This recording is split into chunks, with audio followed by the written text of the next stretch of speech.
Oi, muito bom dia a todos. Sejam bem-vindos a mais esse webinar da Weidmuller, o terceiro módulo da sessão de treinamento online sobre conceitos de proteção contra surtos.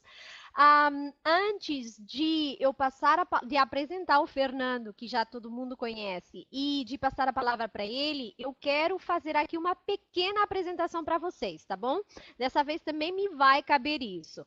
E tem que ver com o seguinte, vocês sabem que no início sempre eu apresento para vocês a plataforma, como é que a coisa funciona, tudo mais. Mas durante a sessão, há muito pessoal que vai continuando perguntando muitas coisas. Assim, eu achei que talvez, tornando a minha explicação um pouquinho mais visual, eu conseguisse que vocês visualizassem e entendessem melhor algumas das coisas que eu vou falando para vocês sobre a plataforma, tá bom? Então, gente, é assim. Olha, em relação à participação, vocês já sabem, é participação via chat, tal qual vocês já estão fazendo aí, dando bom dia, dizendo de onde são, tudo isso. É sempre dessa forma que vocês vão conseguir falar conosco e colocar todas as perguntas para o Fernando. A Weidmuller colocou junto conosco algum do pessoal dele para ajudar o Fernando nessa sessão, e aí, além do Fernando, vai haver pessoas da Weidmuller que vão responder as vossas questões durante a sessão, tá bom? Assim, a qualquer momento que vocês queiram, sintam necessidade de perguntar alguma coisa, por favor, coloquem no chat que alguém vai responder para vocês, tá bom? Depois, no final da sessão, eu sempre coloco um questionário de satisfação e vocês estão vendo aqui essa barrinha que está aqui. Essa barrinha permite que vocês façam scroll para cima e para baixo e assim consigam visualizar todas as questões, tá bom? A outra coisa que eu queria falar para vocês, vocês sempre me perguntam, Ana, a gente vai poder ter acesso à apresentação, a um certificado? Sim, a resposta é positiva. Vocês estão vendo aqui essa parte e é aqui mesmo, nessa zona, por baixo da foto do Fernando e da lista de participantes, que vocês vão poder visualizar a área onde a gente tem os arquivos com a apresentação. Agora, gente, sobre essa apresentação que o Fernando vai fazer, quem participou do módulo 1 e do módulo 2 não precisa baixar de novo, tá bom? Porque a apresentação é a mesma. O Fernando compilou a apresentação dos 4 módulos na mesma apresentação. Assim, quem já baixou, não precisa baixar de novo. A outra questão que eu queria falar para vocês em relação a isso é o seguinte, como vocês veem, tem aqui esse botãozinho azul. Esse botão azul, nem todo mundo vai conseguir visualizar ele. Por quê? Porque depende da dimensão da vossa tela, tá bom? Assim, quando chegar na hora e eu colocar isso daí, que vocês todos vão ver, se alguém não conseguir visualizar o botãozinho azul, por favor, me fala, que é para eu poder ajustar a dimensão para alguns de vocês que não conseguem ver esse botão para fazer o download, tá bom? A outra coisa que eu também queria falar para vocês em relação aos downloads é o seguinte: vocês quase todos me pedem o comprovante de participação. O comprovante que vocês baixam aqui é um comprovante como vocês veem aqui, ó, com esse picotado. Não tem o nome, tá? Então, quem quiser com o nome, por favor, me envie um e-mail, tá bom? E diga qual o nome que quer no certificado. O meu e-mail, como vocês também já sabem, é esse daí, tá bom? Então, é por aqui. Por favor, não façam o pedido no chat, porque não vai dar para eu responder, tá bom? Assim, por e-mail, me peçam e digam, olha, é o módulo 3, o meu nome é X e é isso que eu quero. Pronto, acabou, não precisa de mais nada. Agora, uma outra coisa, nós hoje não vamos ter vídeos suplementares. Assim, eu não vou falar sobre esta questão dos vídeos hoje, porque o Fernando vai fazer a apresentação normal e não vamos ter nada que fale dos vídeos. Agora, para alguns de vocês, essa parte daqui é importante.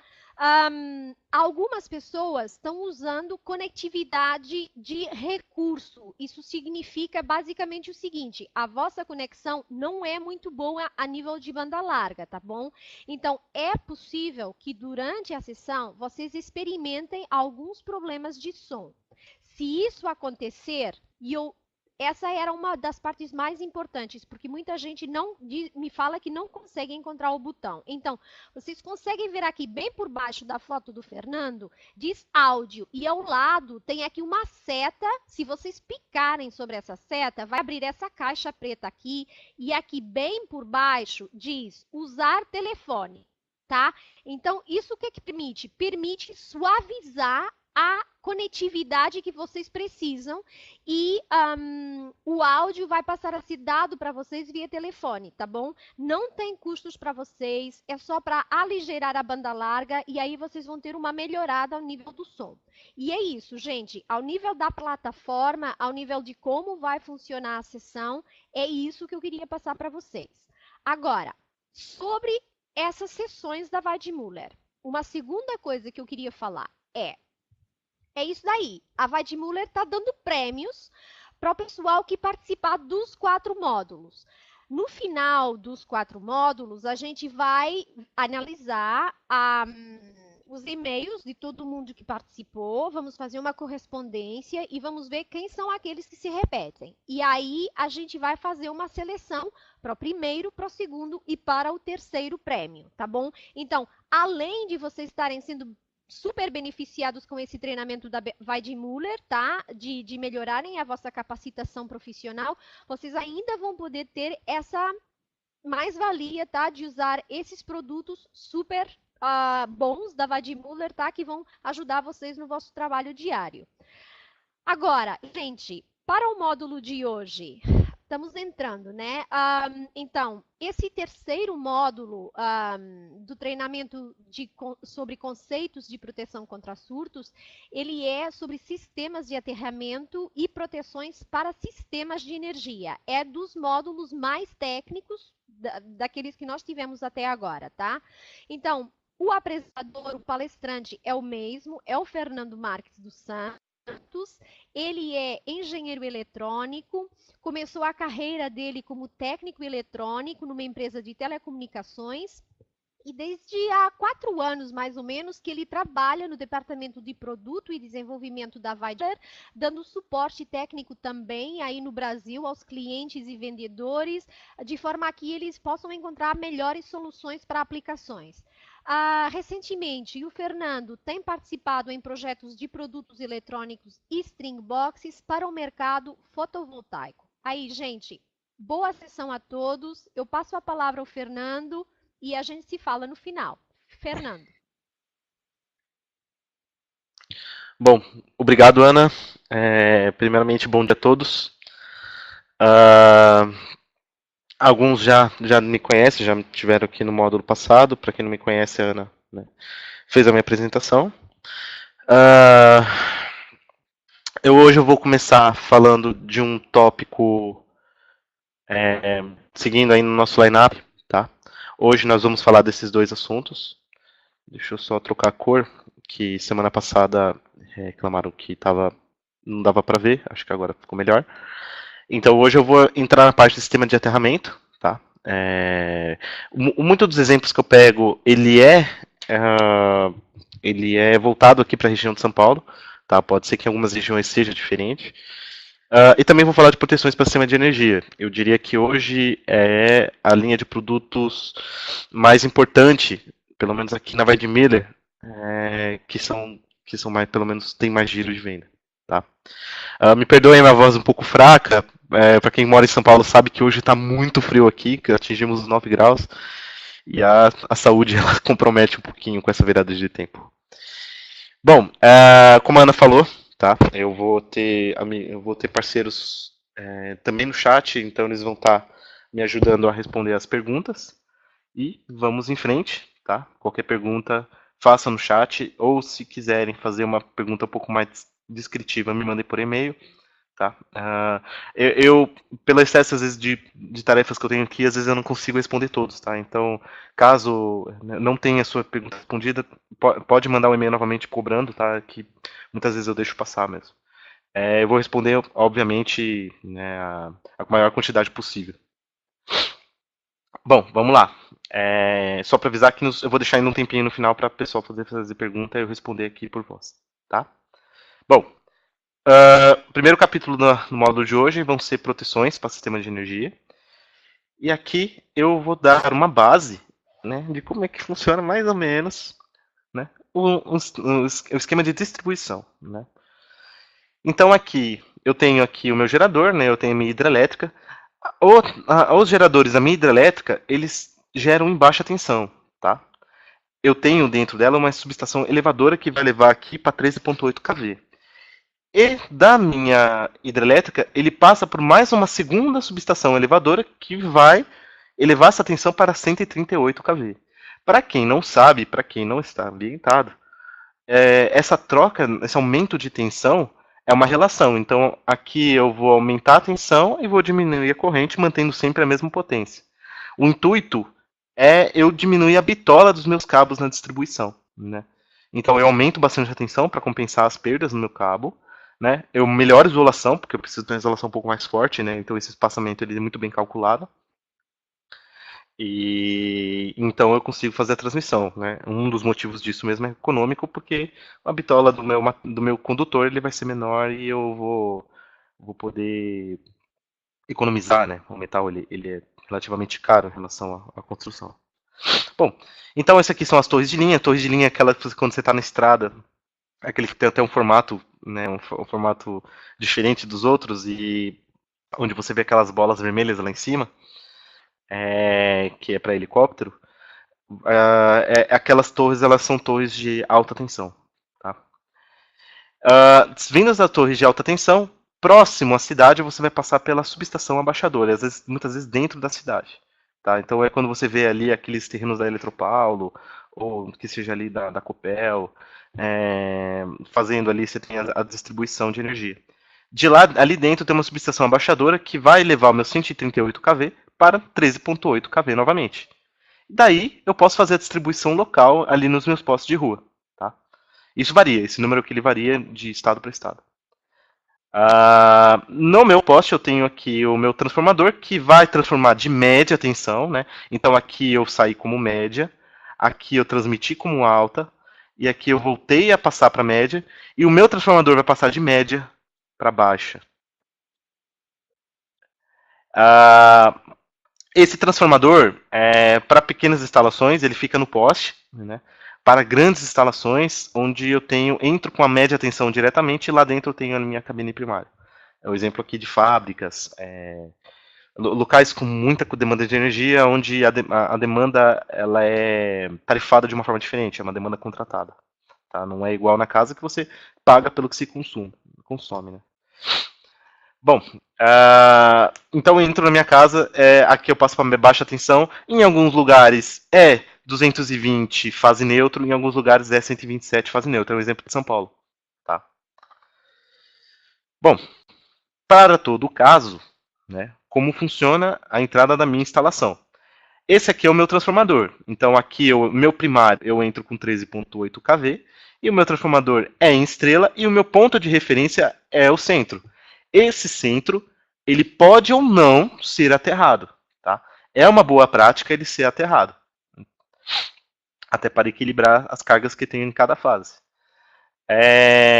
Na maioria dos lugares, eu tenho aqui 380 fase-fase ou 220 fase neutro. Por que eu faço esse slide? Ele é muito importante na hora de você escolher o DPS. Tá? Por quê? Porque muitas vezes eu venho aqui, algum cliente chega para mim e fala, Fernando, eu preciso de um DPS para 380, né? E eu tenho na minha linha DPS para 280, DPS para 400. Pela lógica, né? Não é nem pela lógica, é pela intuição, eu vou escolher o de 400 volts. Só que, quando ele fala 380, eu tenho que me certificar que se ele está falando fase-fase ou fase neutro. Porque se ele está falando fase-fase, no caso, eu vou ter aqui 220, mais ou menos, fase neutro. E sendo 220 fase neutra, eu tenho que especificar um DPS 280. Aí que vem a primeira informação importante. O DPS, pelo menos todos da Weidmiller, você especifica ele pela tensão fase neutro. Tá? Isso é muito importante. Gera muitas confusões isso. Então, caso você, né, não, se você não, para quem não conhece, né, para quem não conhece muito de eletricidade, isso acontece muito em distribuição. Se a pessoa vem dizendo tensão de linha ou tensão fase-fase, você basta dividir, né, essa tensão por raiz de 3, e aí você tem a sua tensão de fase, tá? Sua tensão fase neutro, vamos falar assim. Bom, vamos lá. Para cada instalação, eu tenho normalizados alguns esquemas de ligação do meu terra, né? Como eu disse, o meu aterramento do meu transformador, ele pode estar aterrado ou não, tá? Então, para isso, pela norma, a gente tem nomes, né, denominações que a gente classifica por letras, a primeira e a segunda letra, e a terceira ela vai de acordo com a segunda, tá? Bom, como a gente escolhe isso? Basicamente desse jeito. Então, a primeira letra, ela diz respeito ao aterramento do transformador, tá? Então, voltando no slide anterior, é esse aterramento aqui, tá? Agora, a segunda letra é aterramento das partes condutoras. Isso eu já estou falando. Isso eu já estou falando dentro da instalação, tá? Eu tenho aqui meus equipamentos, eu tenho minha blindagem. Onde eu faço aterramento? É aterramento local ou eu faço aterramento usando o transformador? Né? Essa é uma das outras perguntas, né? E aqui tá a segunda, desculpa, é a terceira, tá? A terceira letra, ela vai olhar para a segunda, e caso for N, eu vou ter dois tipos. C, eu vou entrar na minha instalação com terra e neutro, condutores terra e neutros juntos, né? C combinados. S de separados, eles vão entrar, são dois condutores diferentes. Tá? E aí eu formo, assim, alguns parâmetros. Por exemplo, eu tenho o padrão IT, eu tenho o TT, ou tenho o TNC, ou tenho o TNS, ou tenho o TNCS. Vou mostrar cada um deles. Tá? Bom, como eu expliquei, primeira letra, aterramento no transformador, ou sem aterramento no transformador. Isso não deixa de ser um ponto neutro, tá? Aqui não deixa de ser um ponto neutro. A gente chama de ponto neutro porque ele é a referência do meu transformador. Né? E aqui o meu neutro é o neutro aterrado. Tá? A segunda letra, né, eu faço o aterramento via o meu sistema de energia ou eu faço o aterramento blindado local. Tá? Eu não entro, eu faço ele aqui pelo terra mesmo. Eu posso ter os dois também. Tá?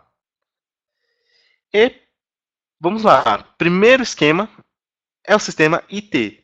Então, se você tem a letra I quer dizer que não há, né, não tem aqui um aterramento no meu transformador, tá? O meu neutro, ele não entra na minha instalação. E o T, né, aqui, aterramento local, tá? Blindagem, isso aqui não é um DPS, tá? Isso aqui é um dispositivo. Aí eu tenho o meu TT, esse é um dos melhores sistemas, na minha opinião, tá? Por que sistemas TT? Porque eu tenho o meu neutro aterrado, tá? Esse aqui é o aterramento B. Desculpa, meu B bem estranho. E aqui o meu A. Esse aqui é o meu aterramento A. Por que eu vou evidenciar que eles são diferentes? Eles não são o mesmo ponto, tá? Então, isso, quando falar do surto, o protetor surto ele vai buscar o raio, a energia que vem da descarga, ele vai buscar diferentes pontos, tá? Bom, eu falei que esse aqui era o melhor sistema. Para esse sistema, eu sou obrigatório usar um DPS com 3 polos de varistor mais um centelhador. Há quem pense que isso aqui é 3 polos, 3 fases mais neutro, tá? Mas não é bem assim que funciona. O circuito aqui dentro é diferente. Esse sistema é bom porque você isola um aterramento do outro, ele é muito usado em hospitais. Tá? O que obriga, ele é um pouco mais caro também, tá? Porque o meu aterramento aqui ele tem que ser muito bem feito. Ele não pode, ele tem que ter quase a mesma qualidade que é esse aqui. Senão começa a ter isolação devido à eletrólise. Tá? Ele acaba sendo um sistema mais caro por causa disso. Aí eu entro no meu sistema TNC, é um dos sistemas mais usados hoje. O motivo dele é custo, tá? Então eu não tenho aterramento na minha blindagem, um aterramento simples, o que eu uso aqui é aquele o mesmo do meu para-raio, tá? Então bem mais simples que esse aqui. E os meus condutores de terra e neutro são os mesmos, tá? Ele é mais barato porque eu uso menos cabos. E também a questão do aterramento aqui. Mas, no entanto, você tem um condutor terra carregado e ele tem que se dimensionar na mesma bitola. Não é uma vantagem, tá? Você ter o certo é você ter um terra, mais seguro você ter um terra não carregado. Simplesmente para drenar surtos ou absorver surtos, né? Depende do seu esquema. Para esse sistema eu uso um sistema 3 polos, tá? Por TN, aí eu entro o meu TNCS. Aqui ele é bem parecido com o TNC, ele entra combinado e separa no meio da barreira potencial, tá? Então passa a ter um neutro, passa a ter um terra. Aí esse cabo aqui ele pode ser de uma bitola menor. Por acaso esse aqui for um 95, esse aqui pode ser de 50. Já o neutro não, o neutro ele tem que ser na mesma bitola. Mas não muda muito, tá? Ele não muda muito o que o TNC faz. Para esse sistema, eu uso o 3 polos mais um, né? 3 centelhadores, perdão, 3 varistores mais um centelhador. Ou eu uso 4 centelhadores. Caramba, eu tô confundindo. 4 varistores, tá? Não precisa ser obrigatoriamente esse. Pode ser esse aqui, tá?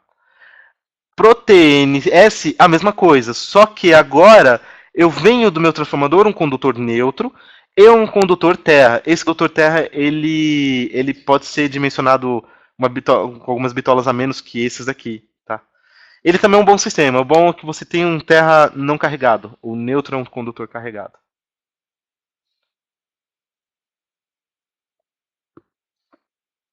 Bom, aqui é mais ou menos a base. Isso aqui eu já falei na semana passada, mas é bom relembrar, tá? Aqui eu tenho um medidor, tá? Eu falei que aqui no Brasil não se faz dessa maneira. Acontece que lá na Alemanha é possível, então quando eu coloco um protetor de surto antes do medidor, eu preciso ter uma tecnologia chamada LCF no meu protetor de surto, que é Leakage Current Free, né? Então ele não tem fuga de corrente aqui. Aqui no Brasil a gente coloca o classe 1 depois, tá? Do medidor. Então, já aqui no meu esquema de 4 kV de isolação, eu coloco classe 1 e classe 2 para distribuição e classe 3 para os meus dispositivos. Tá? Feito isso, eu tenho o meu famoso fusível de backup. Né? Eu fiz a instalação do meu DPS. O meu DPS está sempre em paralelo com as minhas fases. Tá? E eu tenho o meu fusível de backup. Tá? Quem é o F1? O F1 ele é o fusível da entrada do meu sistema. Em alguns lugares é disjuntor, em alguns outros lugares é fusível. Tá? Eu prefiro o fusível, porque o fusível, ele, teoricamente, é mais rápido que um disjuntor. Tá? E aí eu tenho o meu fusível na entrada, e eu tenho um DPS que tem na especificação dele tal de fusing. Tá? Fusing é uma resistência. Ele indica nele já um fusível de backup para poder utilizar. Aquele valor tem que ser respeitado. Tá? Ele vai de acordo com a curva. Os valores eles trocam de acordo com a curva que você está falando. E se esse fusível ele for abaixo do que é especificado no DPS, eu vou usar um exemplo. O classe 1 ele é 250 amperes. Tá? Se esse fusível ele for até 60% de 250, ou seja, é 60% a mais, né? Então, se ele for 1,6 desse daqui, desse valor especificado pelo DPS, eu não preciso colocar fusível de backup. Tá? O fusível de backup eu vou usar quando esse valor exceder aquele 60%. Qual é a razão de eu usar um fusível de backup? É o seguinte, no momento do surto, eu vou ter um pico de tensão, certo? Esse pico de tensão, ele vai exceder, aí o meu DPS vai identificar e vai drenar essa corrente para a minha barreira, certo? Nesse momento, eu vou fechar praticamente um curto-circuito aqui. Assim, quando eu fecho um curto-circuito aqui, eu coloco a minha rede, né, em curto também.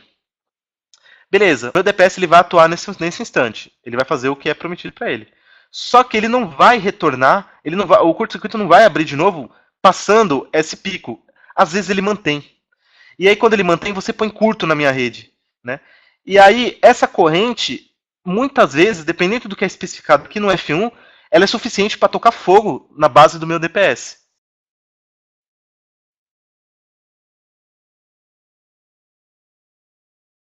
De backup para quando esse F1 excede a corrente aqui suportada no pico pela base.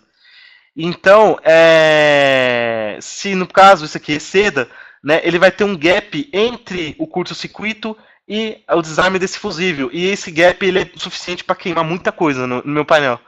Então eu coloco um fusível de backup com um valor especificado pela base. Então aqui vamos supor que seja 600 amperes de F1. Eu coloco um fusível de backup de 250. Né? Então até 250, um pouco mais aí, a 60% que eu falei, aí eu começo a usar um fusível de backup de 250 amperes. Tá? Ele só é necessário nessa situação. Caso seja pequena, essa corrente não vai ser necessário aqui. Tá? Essa base ela vai suportar. Então, importante, relação 1 para 6, né? 1,6. Tá? Isso aqui, quando vocês forem pegar o material, é uma parte importante a ser anotada. Tá? Bom, Fernando, por que você falou de 250 amperes? 250 amperes é especificado para classe 1 e 125 é especificado para classe 2. Tá? 250 amperes, porque assim, a corrente de impulso de um classe 1, pelo menos no Weidmiller, é de 25 kA. Tá? É o suportável por ele para curva 10 por 350. Esse gráfico é 10 por 350. Tá?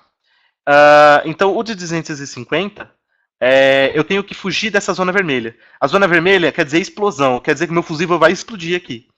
E aqui vai derreter. Derreter meu condutor lá dentro, que é, no final das contas, a função do fusível. Né? Você tem que derreter aquele condutor para poder proteger. Então, em 25K, ele abrange uma faixa boa. Né? Então, aqui eu escolho 250, porque em 25K ele vai derreter na curva 10 por 350. Como eu disse, fusível em curva, em se tratando de curva de tensão, curva de corrente, ele muda a sua característica. Tá?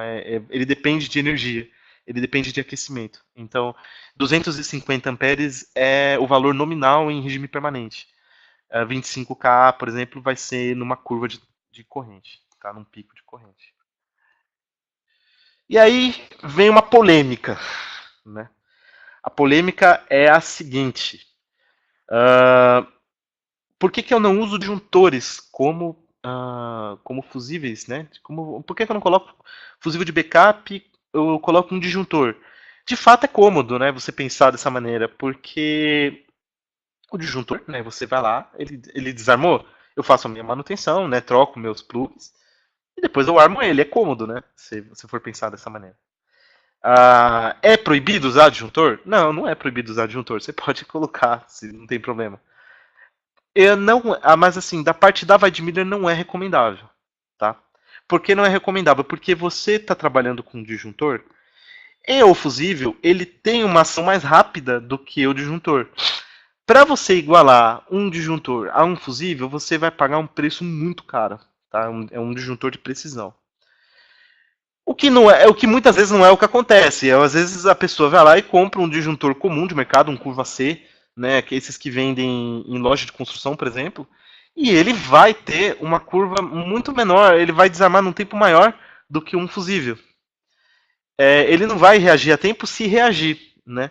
Então você acaba perdendo a função de backup fusing nele. E aí passa a não valer a pena. Você vai pagar muito caro num disjuntor, sendo que se seu fusível queimasse, você ia pagar bem mais barato, né, substituir ele. Eu acho que o custo ele ficaria bem melhor você utilizando um fusível de backup. Né? Então, não se recomenda o uso de disjuntor como fusível de backup por causa disso, pela ação dele. Tá? A gente fala por norma. Em normas, considerando fusíveis ideais, os disjuntores não são recomendáveis. Óbvio que a gente tem deficiências de mercado, a gente tem marcas de fusíveis que não atendem, tá? Então, como aqui na Weidmiller a gente trabalha com produtos de uma certa qualidade, né? Os DPS da linha da Weidmiller são uma linha, não é porque eu trabalho aqui, né? De fato, vocês vão ver que é uma linha melhor, mais diferenciada no mercado, é de um outro nível. E, obviamente, que a gente não vai recomendar, né, nenhum disjuntor, nenhum fusível de uma marca muito econômica, né? A gente vai indicar um fusível que funciona, que garantidamente o nosso DPS pode trabalhar junto. Né? Eu falo isso, né, que a gente, indicando assim, né, é isso em apresentações, tá? A gente não vende fusível, mas em apresentações mesmo. Bom, vamos em frente, tá? Temos ainda uma meia horinha. Então eu vou mostrar para vocês os produtos, o que nós temos para energia. Tá? Isso aqui vai gerar bastante discussão. Vamos começar com o classe 1, tá? Eu chamo de classe 1, mas essa linha tem uma especificação nele chamada IIMP, tá?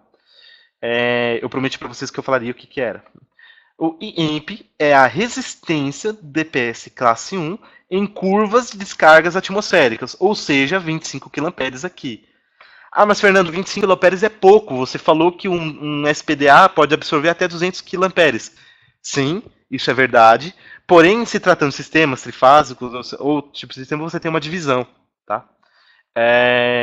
Quando você está trabalhando em sistemas trifásicos, geralmente já são em uma residência é muito raro você entrar com o sistema trifásico nela, pelo menos aqui. Em indústrias você vai ter uma entrada de sistema trifásico e você vai ter mais área, você vai se proteger melhor, você vai talvez querer um DPS, um SPDA que absorva mais energia. Então você vai precisar de um DPS com 3 polos, ou 4 polos, ou 3 polos mais um. E aí a corrente vindo do terra, porque ela vai entrar pelo para-raio, ela vai se dividir. Essa divisão vai resultar em 25 kA. Por isso que tem esses 25 kA. Muita gente pergunta, mas Fernando, você não vende você não tem um melhor e tal? Não, acontece por causa disso. 25 kA atende, tá? No pior dos casos. E aí ele é onde ele fala aqui, tá? No slide 44, para quem não lembra, eu vou retornar para vocês verem. No slide 44 eu falei isso aqui, isso foi no outro módulo, né?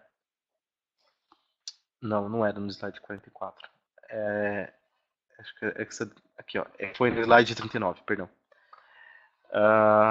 Aquele DPS de 25 kA e IMP, acho que aqui não carregou ainda. Aqui. Aquele DPS de 25 kA, ele atende essas 4 classes de SPDA. Tá? Por que eu estou falando isso? Porque lá eu tenho mais um modelo que é de 12,5. Tá? Esse modelo de 12,5 é para atender só as últimas. Isso aqui é onde, quando você tem baixa incidência de raios na sua região, ou seu sistema é mais simples, né, você não precisa ficar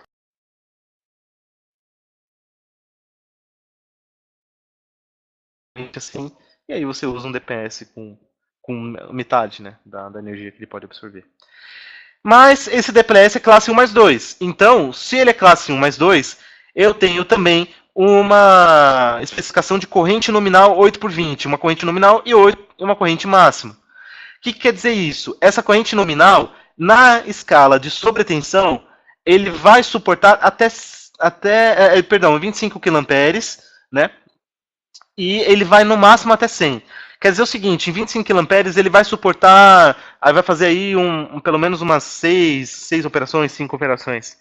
No I máximo, vai garantir uma operação, 100 kA, talvez ele opere uma vez e depois ele queime, tá? Então, é uma faixa, né? Então, de 25 a 100K ele atende, né, em todas as correntes aí, né? Às vezes 30, 40K. Mas, Fernando, eu tenho um DPS classe 1 mais 2. Se eu tenho um DPS classe 1 mais 2, não é necessário colocar só um classe 2? Depende. Depende da sua instalação. Na sua instalação, é muito grande? É 10 metros entre um quadro de distribuição e um QGBT? Se for, aí eu colocaria um classe 2 no próximo quadro. Se não for, se for só uma residência, você só tem um QGBT, é uma planta pequena, não faz muito sentido você ficar colocando classe 2. Coloca só o classe 1, ele vai fazer a função dos dois. Tá? Isso depende mesmo da complexidade da sua instalação. Bom, continuando, tá? Esse SCCR é o que eu falei dos curtos-circuitos, tá? Isso aqui foi é um teste realizado com 200 kA em SPDA e constatou-se que por polo dividia 25K, tá? Esse é outra informação importante, eu falei dela agora há pouco. é a indicação de fusível, tá? 250 amperes. Isso aqui é informação de catálogo. Quando vocês estiverem na dúvida qual fusível utilizar, vão no catálogo e vocês vão ver lá o valor. Tá? Tempo de atuação, tá? Então 100 nanosegundos. Nível de proteção. Isso, não sei se vocês se recordam, mas eu mencionei isso no módulo passado. Lembra que eu falei da instalação? Ó, a instalação, depois o quadro. A isolação, por norma, é 4 kV. Então, esse aqui é o máximo de tensão que vai ser residual em cima do DPS, ele tem um varistor, que vai ficar. Ou seja, ele atende a norma ali da região do quadro de distribuição do QGBT e também do quadro de distribuição. Tá? O quadro de distribuição era 2,5 kV. Certo? Aqui, esse azul é um centelhador e o laranja é um varistor. Tá? O centelhador eu uso só para isolação de fase neutro, ou perdão, de terra neutro. Eu vou mostrar isso mais para frente. E aqui o classe 2. Reparem que no classe 2 não tenho mais a informação de IMP, ou corrente de impulso, porque ele é dimensionado apenas para sobretensão. Tá? Então ele vai contar com classe 1 antes dele para fazer absorção de descargas atmosféricas. Em caso de sobretensão, o classe 2 está ali também para fazer a sua proteção. Tá? Aqui eu tenho valores de 20 a 40 kA. Tá? A short circuit também 25 kA foi constatado. E aqui o fusível de backup já é menor, é 125. Tá? Então, por ser um DPS, um varistor que absorva menos energia, tem que ser esse fusível de backup. Esses 0,9 que vocês estão vendo aqui já não existe mais. Tá? Essa aqui era uma linha antiga. Hoje é 1,55. E aqui eu também tenho centelhadores para essa região. Bem, eu falei de esquemas de ligação de DPS. Eu vou ter aí o monopolar, monopolar 1+1, bipolar, tripolar, tetrapolar, tetrapolar 3+1. Qual é a diferença entre esse e esse? E esse? Por que eles? Qual é a função? Por que eu uso um? Por que eu uso outro? Por que eu uso outro?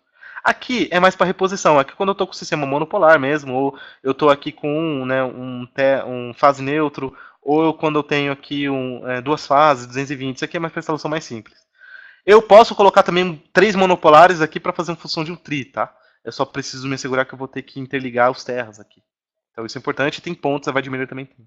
Tá? Eu vou pular um slide e depois volto no outro. Tá? Eu acabei passando o slide, mas é mais para pegar o assunto. No DPS 3+0, o meu surto pode vir pelo terra, e aí pelas fases, e quando vem pelas fases, o DPS vai fechar um curto e vai mandar para o terra. Quando vem para o terra, vem do terra, né? Eu tenho que potencializar. Então, esse terra aqui, né?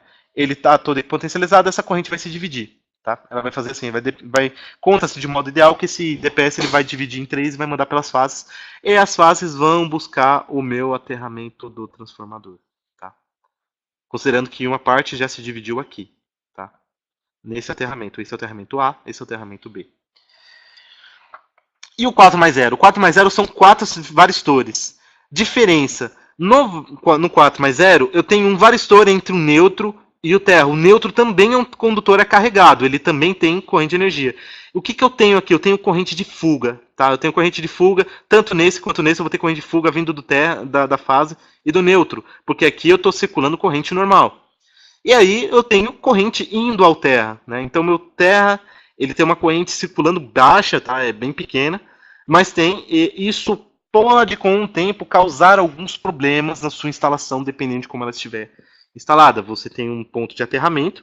Esse ponto de aterramento, se ele não estiver muito bem, com tratamento pulverizado, materiais adequados, dimensões adequadas de acordo com a norma, você começa a ter eletrólise e aí começa a criar resistência. Com o tempo, você não tem mais aterramento.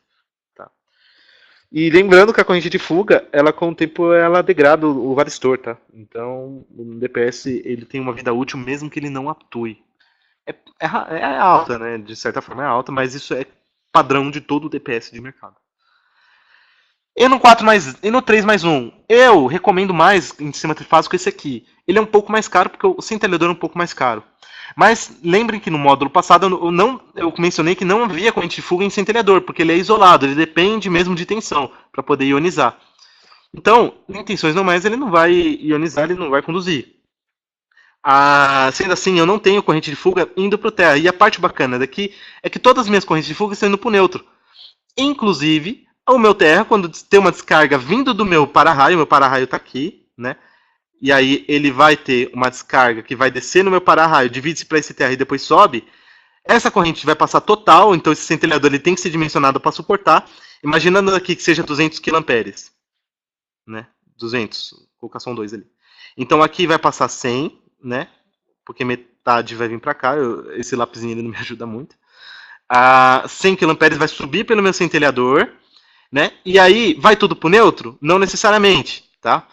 Uma parte vai se dividir para o neutro, como isso aqui considera um curto-circuito, divide-se em 4. Então uma parte para o neutro e outras partes também para as fases, né? É assim que faz a divisão do meu DPS, por isso que às vezes ele é especificado com uma corrente mais baixa. Então, o que é legal aqui eu tenho total isolação entre meu terra e meu neutro. Em sistema TT isso é importante. Em sistema TT eu não posso ter corrente de fuga alguma fluindo para meu terra. Então, o meu neutro ele passa a ser o meu condutor de referência, tanto nos meus varistores quanto no centelhador.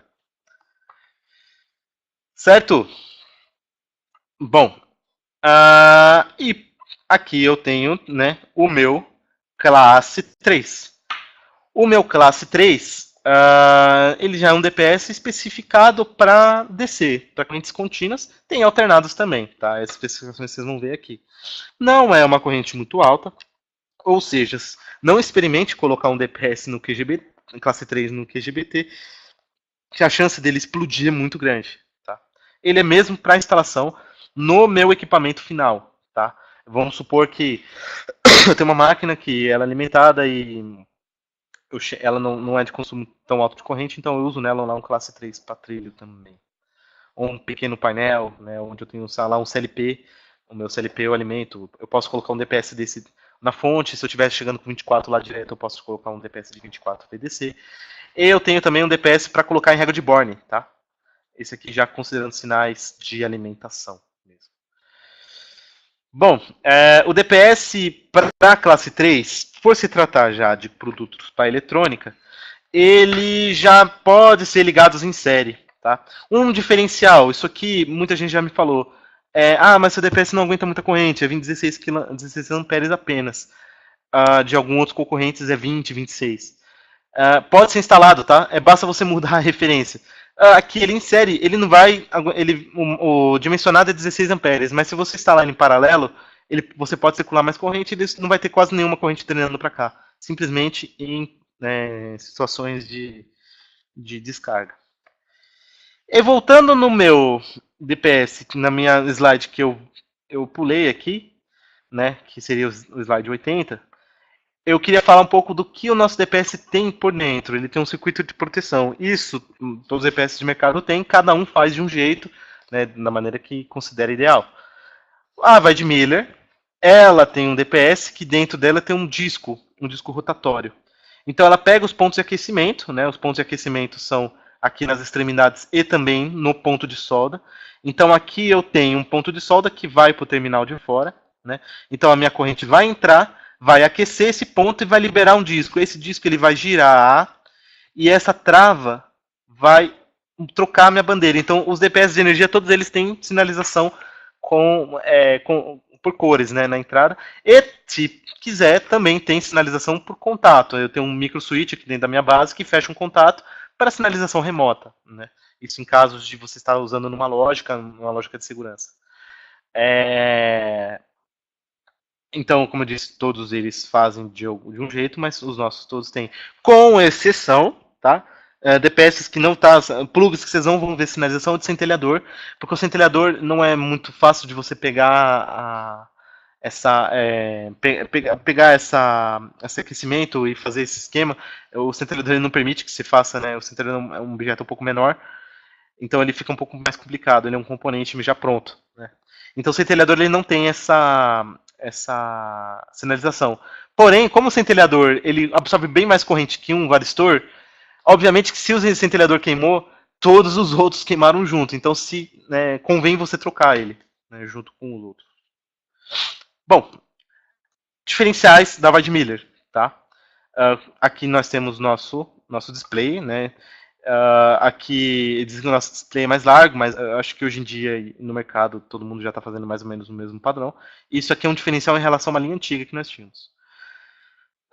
O nosso DPS tem trava, tá? Então isso permite que eu coloque ele num local com vibração. Essa trava que vocês estão vendo aqui, você levanta essa aba e você facilita para instalar no trilho. Isso é bacana em DPS grandes, tá? Por exemplo, esse aqui da foto, esse aqui, tá? Permite. O nosso ele permite inversão. Eu posso pegar no mesmo DPS e inverter os meus plugs, dependendo aí da minha instalação. Então não tem esse problema. Isso daqui é mais para prevenção de erros. Mas ele também não permite que eu, por exemplo, troque esse DPS, o meu centelhador, por um varistor. Tá? Eu não posso pegar essa azul e simplesmente colocar em outro lugar. Porque ele é codificado diferente. Tá? Para que isso? Para não ter erros de instalação. A Weidmiller hoje ela não foca só na conexão, né? Conexão é palavra-chave aqui dentro, carro-chefe aqui dentro, mas ela também agora está focando muito na manutenção, porque a manutenção ela demanda muito tempo, né? Na instalação e manutenção. Então, para facilitar, para não ter erros, faz dessa maneira. Tá? E aí, pro classe 2, a gente tem um produto relativamente novo que é contador de pulsos. Tá? E ele vai com pulsos de sobretensão. Ah, mas por que não conta pulsos de descarga atmosférica? Porque a descarga atmosférica, você consegue prever ela pela chuva. Você vê que está tendo tempestade. Então é mais fácil você saber se vai ter ou não. Agora, a descarga elétrica, a sobretensão que vem da rede, ela é muito frequente mesmo. Como eu disse, Maito, lá atrás era 95% das queimas de equipamentos vêm de sobretensão. Então, e isso não tem como você prever. Como você faz a contagem? Você instala um dispositivo desse aqui, ele pega a corrente que vem pelo terra por um toroide, e o toroide ele vai fazer a contagem. Né? Essa contagem ela vai ser feita, né? Ele tem resolução aí de 1 hora, tá? Então, por hora, quantos impulsos eu tive? Chega até 40 kA, que é o máximo de um classe 2. Tá?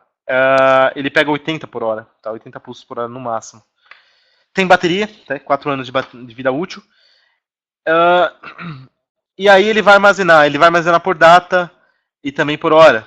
Tá? Esses dados você pode depois colhê-los e pela tela.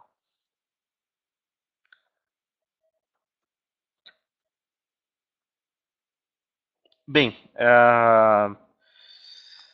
temos 10 minutos ainda. Tá? Hoje o módulo foi mais demonstração do que nós temos para o portfólio. Quem tiver interessado em catálogo ou alguma informação, não se atenha de me procurar no meu e-mail, tá? Fiquem à vontade, meu e-mail está na descrição. Então, façam perguntas, não saiam com dúvidas, tá? O nosso treinamento, quando eu faço esse treinamento presencial, eu demonstro, eu tenho algumas tábuas para montar os DPS, mostrando a questão da equipotencialização. Equipotencialização, um detalhe que eu queria muito comentar com vocês, é isso aqui, tá? Reparem que os DPS classe 1, eles têm 2 pontos aqui, ó. Todos eles têm, né, na verdade. Todos eles vão ter 2 pontos. Com exceção dos que são apenas um polo, tá? Eles vão ter só um. O que acontece? Esses 2 pontos era para potencializar com a minha barreira equipotencial e outro para potencializar com o meu cabo de aterramento, tá? Só que no condutor neutro, quando eu estou falando de 3 polos mais um, onde está o meu slide? Aqui, ó. Quando eu estou falando de 3 polos mais um, os meus 2 pontos de aterramento, eles estão aqui, tá? E aqui, às vezes, eu tenho um só. Então, quando eu estou falando de um DPS desse estilo aqui, tá? Que vocês estão vendo, não é desse. Esse aqui vai ter 2 sempre. Esse aqui vai ter 1. Esse DPS aqui, quando isso acontece, eu vou ter que usar um Borne, normalmente um Borne para me auxiliar. Tá? Infelizmente, eu consigo demonstrar isso melhor. Falando é um pouco complicado, eu consigo melhor demonstrando, tá? Isso, quem quiser, eu posso mandar fazer uma demonstração e mandar para e-mail. Bom, bem, aqui no meu DPS eu tenho uma regra também que eu gostaria de comentar, que acabou ficando fora. O meu DPS ele permite que eu. Caramba, aqui acho que ele voltou. Eles permitem que eu faça ligação Y, tá? Então é como se eu fizesse isso. Caramba, tá. É como se eu fizesse uma ligação Y, tá? Eu entro e, e saio no próprio DPS, mas caso a corrente seja muito alta, o recomendável é que você faça uma régua de Born e puxe uma derivada. Essa distância, por norma, essas duas, a distância A e a B, a soma delas, o recomendável é que ela não ultrapasse não ultrapasse meio metro, tá? Mas às vezes, muitas vezes não acontece. Então, sempre bom você potencializar bem os cabos, tá? Para você não ter problema de alta tensão aí no meu DPS e, se possível, aumentar a bitola dos meus fios, tá? Bom, senhores, é isso, tá? Eu não tenho hoje, no módulo de hoje não tem muito mais a comentar. Semana que vem a gente se vê, é o nosso último módulo. Já agradeço as pessoas que estiveram em todos eles e espero ver vocês no último para vocês poderem pegar o certificado. Espero que vocês estejam aproveitando as informações, tá? Óbvio que falando de DPS é muita coisa a se dizer. Eu tenho que dar toda uma base para poder, é um assunto bem complexo. Então, querendo mais informações, por favor, me chame, me contate por e-mail. Vai ser um prazer respondê-los. Passo minha palavra para a Ana agora. Oi, Fernanda, obrigada. Vou ter esse tempo agora para vocês fazerem perguntas, tá? Então, eu estou aqui respondendo até mais ou menos umas 10 horas. É isso. Então, a gente já tem aí algumas perguntas que ficaram para trás. Eu já vou passar elas para você. Gente, eu verifiquei que algumas pessoas não estavam vendo o botãozinho azul, mas eu não podia passar ele porque o Fernando deu a indicação que ia terminar. Aí ele continuou mostrando alguns slides, voltando atrás, aí eu não alarguei precisamente por causa disso, tá? Mas já alarguei o pod do botão azul, assim eu espero que vocês já consigam fazer o download da apresentação, tá bom? E do certificado genérico também. Olha, Fernando, em relação a perguntas, a gente tinha aí uma pergunta do Jorge. Não mexe nos meus pods, por favor. Mas não fui eu, não. Não foi? Ok. Então, uma pergunta do Jorge. Há normalmente conflito entre DPS e interruptor DR? DPS instala montante do DR. Pode acontecer atuação do DR devido ao DPS? Sim, o DR ele vai detectar fuga, né? Então, coloque o DR sempre depois do DPS, essa que é a regra. Porque se você colocar antes, talvez a fuga do DPS acabe desarmando o DR. Tá? Isso é um conceito que a gente está usando também em string boxes. A gente coloca o DR sempre depois para não ter o desarme. Tá? Pode acontecer sim. A não ser que o seu DPS seja tenha tecnologia LCF. Eu não comentei, eu acabei deixando para trás, mas a tecnologia LCF é um centelhador em série com varistor. Então ele inibe a fuga do meu varistor. Se você usar um DPS com essa tecnologia, não tem problema. A não ser que você. Agora, se você tiver com um que não tenha, e vai ser mais fácil você não ter, até porque ele é mais barato, você utiliza ele antes do DR.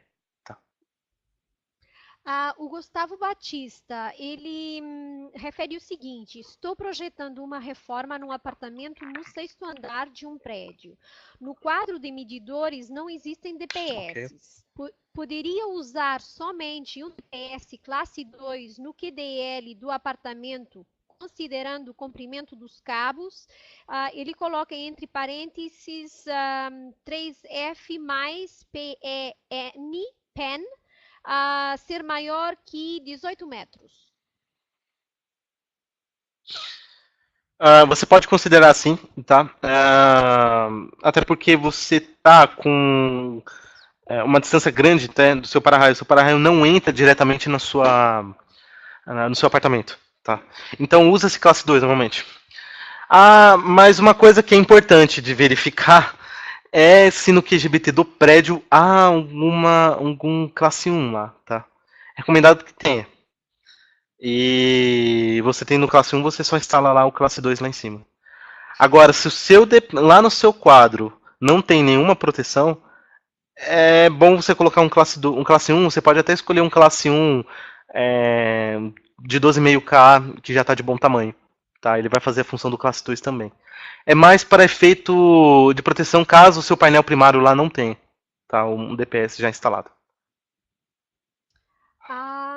Havia aqui uma pergunta do Naguib Jorge Filho. Qual bitola recomendada para a instalação do DPS? Ó, o DPS ele vai seguir a sua instalação. Agora, óbvio que ele tem um limite. Se você tem uma bitola muito grande, 95, você faz uma derivação para o seu DPS de 50 milímetros, tá? É o máximo dele. Então, você não ultrapassa os 50. Se ultrapassar 50 milímetros, faz derivação, usa cabos de 50, já está de bom tamanho. Agora, se for menor que isso, você pode usar a mesma bitola da instalação. O Adriano Martinez, ele pergunta se é possível fazer um exemplo prático de dimensionamento. Um exemplo prático. Olha, a gente pode conversar. Eu recomendo até que, se ele quiser entrar em contato comigo direto, por e-mail, a gente pode pensar assim.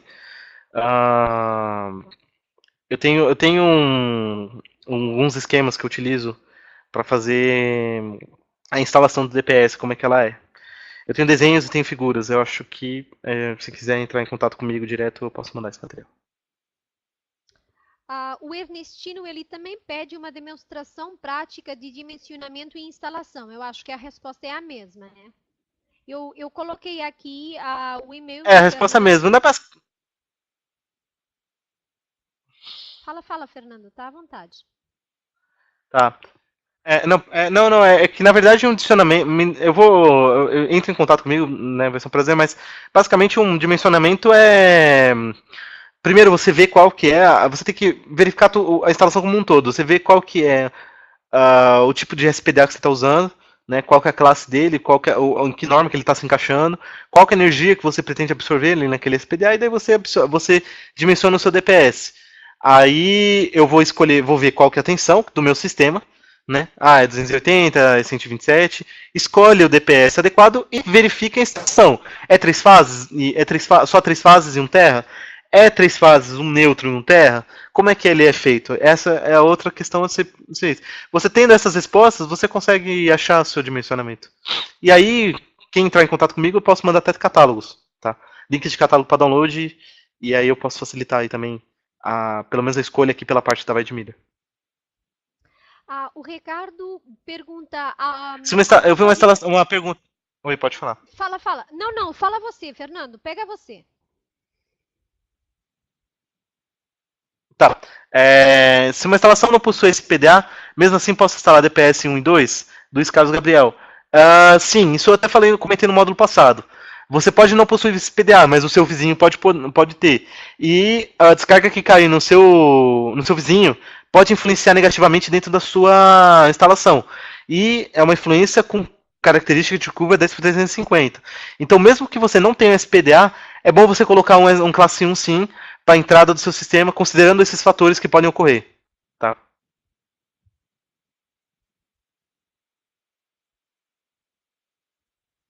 Fernando, vê se você seleciona aí mais Ana, pode falar, eu não ia perguntar, Ricardo.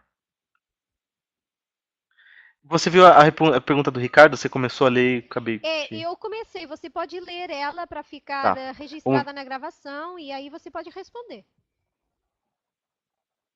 Tá. Achei aqui. Bom, alguns fabricantes de equipamentos sensíveis exigem uma malha de terra independente e isolada, a no mínimo 20 metros da outra malha. Porém, isso é muito difícil em algumas fábricas. Em algumas situações são instaladas malhas próximas à malha do DPS, mas estas não são interligadas. Tem alguma solução nesse sentido? Deixa eu só ler de novo. Malha de terra independente e isolada.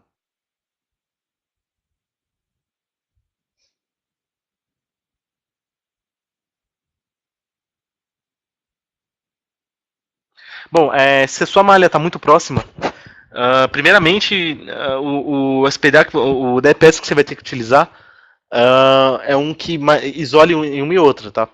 É, vamos lá, isole a malha, pelo menos o neutro da malha, isso tem que estar isolado, tá? Esses fabricantes de máquinas sensíveis é um exemplo de fabricantes de máquinas hospitalares, tá? A gente não tem uma solução para isso, tá? Aqui na Vai de Milho não, porque a gente não trabalha com sistemas externos. Imagino que nesse caso, talvez você teria que rever essa instalação. Eu, sinceramente, eu tenho que dar uma pesquisada para responder essa pergunta ao Ricardo. Bom, vamos lá. Mais alguma que você queira responder agora, Fernando? Numa casa de chácara é aconselhável qual classe? Não, independe de onde você está, tá? Você tem que ver assim. Vamos lá. Qual que é o sistema que entra na sua chácara? Né? É uma distribuição? Certamente tem ali um poste, alguma coisa que está fazendo essa distribuição.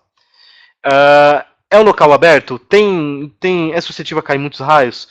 Né? Você pode pesquisar também o histórico, né, do sua região. E feito isso, tem para-raio na minha chácara? Ah, tem o para-raio, então vamos colocar um DPS classe 1. Qual é a classe do meu para-raio? Ah, é 2 e 3. Eu não vou ter mais do que isso, mais absorção do que isso, então eu coloco um DPS classe 1 de 12,5k.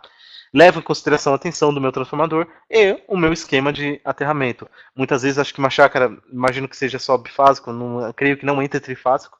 Então eu escolho lá um DPS bipolar. Se tiver neutro, eu posso colocar dois monopolares e um centelhador, né? Também é possível. Bem, acho que já deu horário. As próximas perguntas podem ser feitas por e-mail. Eu responderei por e-mail. Tá ok. Fernando, a gente combina que eu vou fazer como fiz na semana, vou fazer o Tá. levantamento das questões, passo elas para você, aí você pode, quando tiver tempo, organizar tudo por escrito e a gente passa para o pessoal. Em todo caso, eu já coloquei aí também o e-mail do Fernando, é esse daí, fernando.santos@vaidemuller.com.br, tá? Quem quiser entrar em contato com o Fernando por essa Tá razão bom. ou por outra, para algum projeto, por favor, ele está junto com a equipa, todo mundo tá super disponível para vocês, tá bom? Gente, a gente se vê na próxima semana, tá? Para o último módulo dessa onda de treinamentos da Vai de Muller, tá? E a gente está contando com vocês. Obrigada por terem participado hoje, uma vez mais, tá bom? Fernando, obrigada a você também e a equipe da Vai de Muller que esteve com você junto conosco, tá? A gente que agradece, Ana.